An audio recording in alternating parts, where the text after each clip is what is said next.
Welcome to this Zentangle Quickie. My name is Heather Hartwick Gladden. I'm a certified Zentangle teacher, and today we're going to take a look at the tangle Sp-Eye-Ryl from Sharon Robinson. Now, I have been wanting to play with this for some time. Looks like this was put on Tangle Patterns in 2013. That's let's see. I was introduced to Zentangle by my mom in 2012.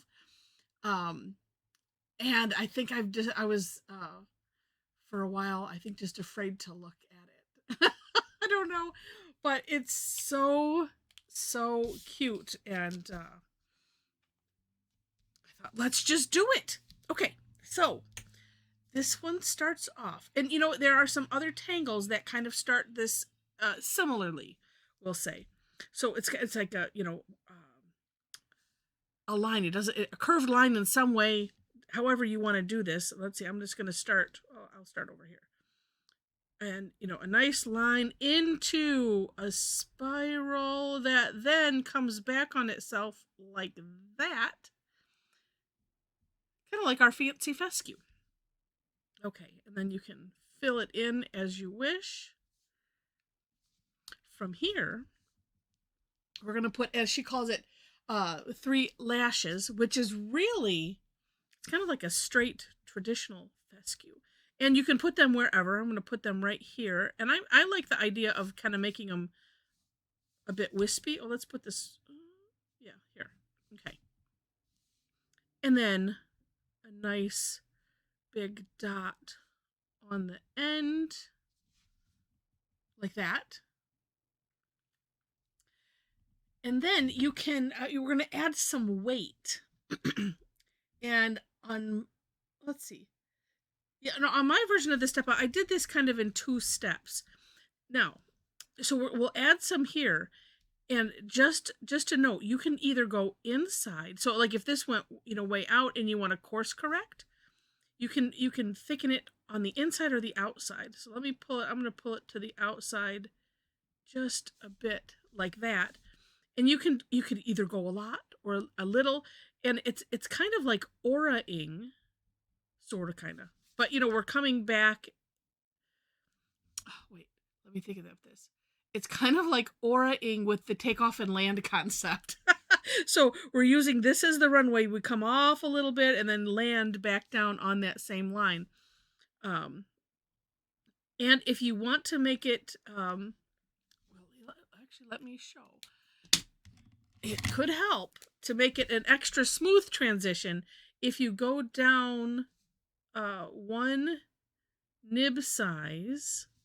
That could help. At least, or if you go back and touch things up. So this is an 05.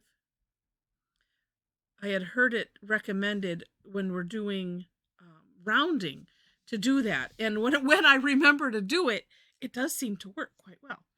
Okay. Let's see. Let's get this to merge in a little bit better. Yeah, like that. So a little weight here, and then, yeah, and here, yeah. The way I divided it up was this, and so, and let's put a little ground here, and then either side you can just add some weight to the bottom, and that can go up as far as you want it to go. It's up to you, but I'm just going to leave it like that for now. All right. Then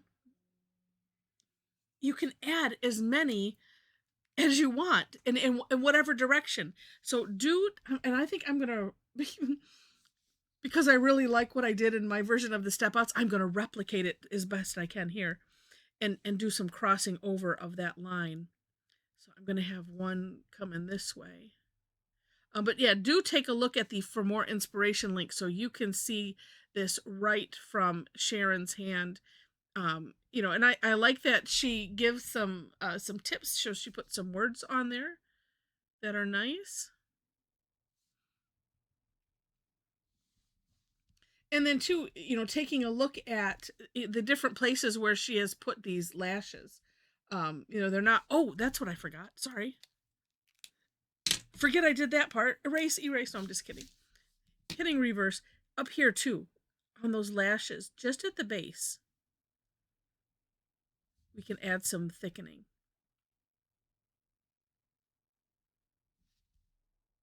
And again, either side. Like that. It makes such a difference. It adds just such a neat finishing touch. It really, really does. All right, now back to this guy. And and two, if you just wanted to do a singular one like that, leave it at that. And you can thicken any of this that you want to. All right.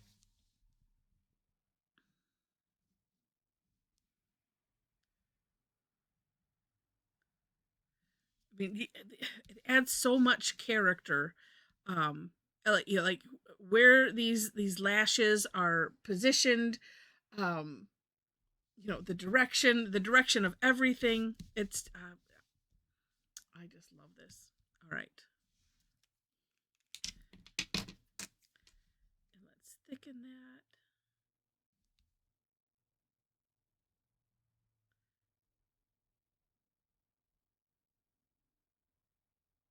Yeah, and see, and I'm just, it really does help to go down a notch, and just adding a little bit, because I was kind of just tracing over, and that seemed to work. But again, your personal taste. All right, now we'll do a wow. Ooh, almost wrote on the thing as I lose control of the pen. All right, let's do.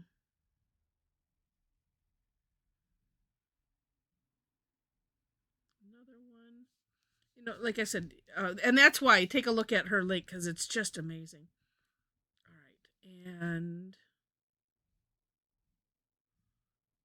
there we go. Oh, I'm going to have to put this in the Tangle Critters category as well, because it definitely is. It definitely is a critter. It's critter looking, and see now this one I'm not. I think I went way too far out this way, or I should say I'm not happy with that. So what I'm going to do, instead of bringing it out further, is I'm going to bring it in like that and then fill it in. It's nice because nobody, when you look at the end product, nobody knows the difference. And I like having that kind of a backup idea in my head, so that way it helps me to get rid of the thought of, oh, like there's a right or a wrong. It's like, nope, we have ways. There's whatever happens, we can make it all work.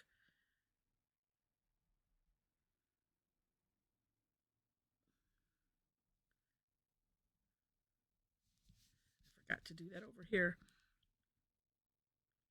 This the thickening or weighting, we call it.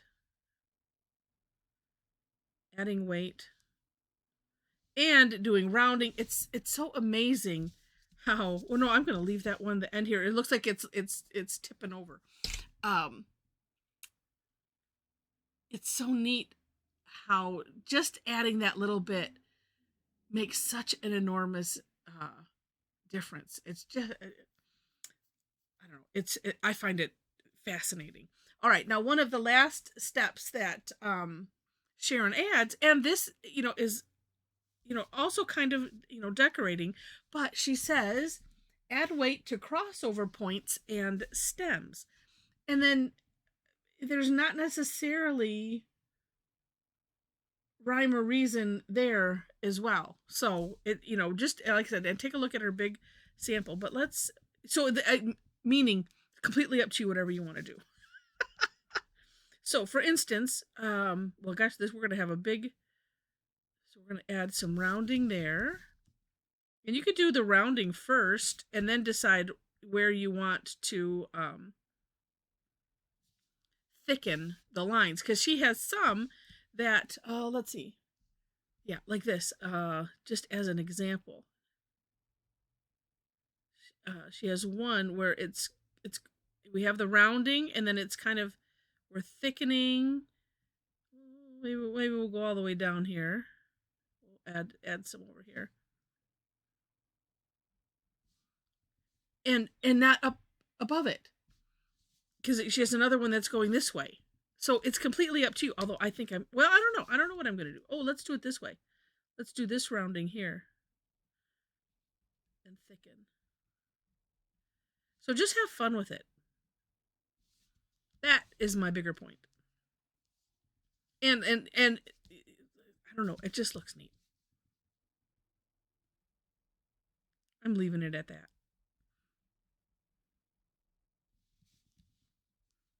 Play, have fun.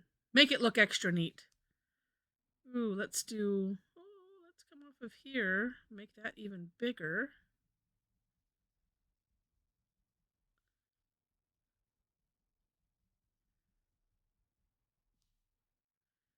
And then maybe we'll thicken this down here. I kind of like that offset. That offset kind of look. It's just neat. It's neat that we can have this kind of fun and not worry about oh, it's supposed to be this way, it's supposed to be that way.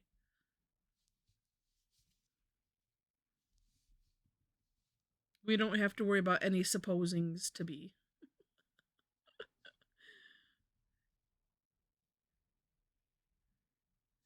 There we go. However you want to do it. Although I do want to put just a tad of rounding there. Okay, that makes me feel better. Oh, it's so cute. It's so cute. And I hope you enjoyed it. And shading, I'm not sure what to do on the shading. She hasn't really shaded it. You could do drop shadowy type things. So like this.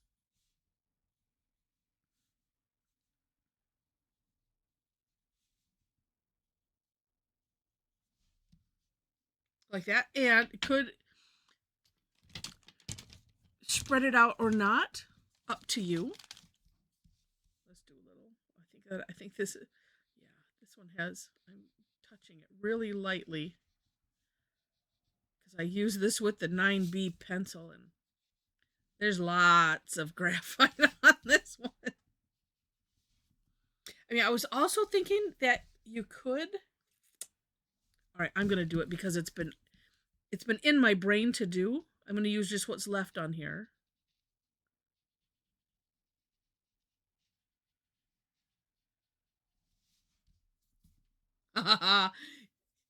Yes. It's kind of what I was thinking. To make it look kind of poofy. And as long as it's wide enough, so that way you have, the graphite and then some of the natural tile color, then that seems to work. I love it, and I hope you do too. So fun. Oh, let's do this. Wait, since these are kind of hanging.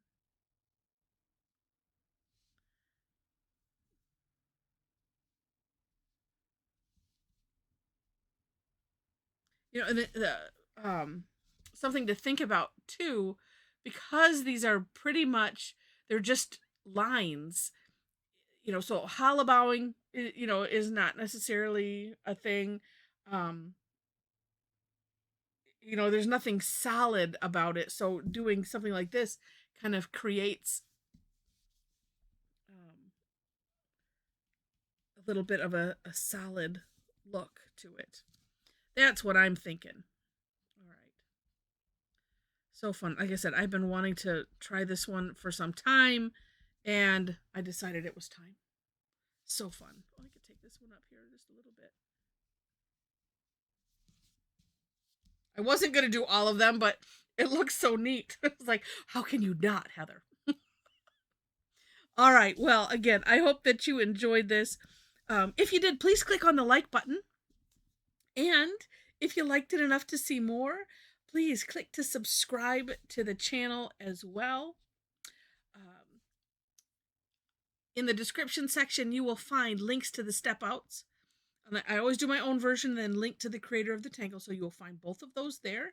And then below that is my link tree, so if you would like to connect, all of my social media is there, linked to my website. So if you want to follow my blog, you can take a look at some of the other things there. If you're interested in tangling with me online and a bunch of other Tangle addicts, Tuesdays and Thursdays are the days that I teach. Tuesdays, for the most part, have some kind of a fee, except for the third Tuesday. That one is free. It's called Tough Tangle Tuesday. And then on Thursdays, that is Tangle Time. That is always free.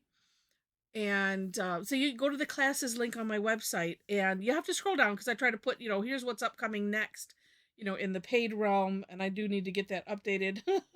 um, but you can, then you'll see the links to the free classes, and then below that are um, the previous classes that we've done. If you're interested in one, you can always buy the replays too. I always have them up there, and generally the links work. If not, my email is on there, so you can just let me know. Oh, let's see what else. Our Tangle Addicts community group. So if you'd like to hang out with us, and you happen to be on Facebook, come and join us. Once you click that link, then there are 4 questions you have to answer to gain entry, and that's it. So, all right. Well, thank you so much for watching, and I wish you happy tangling.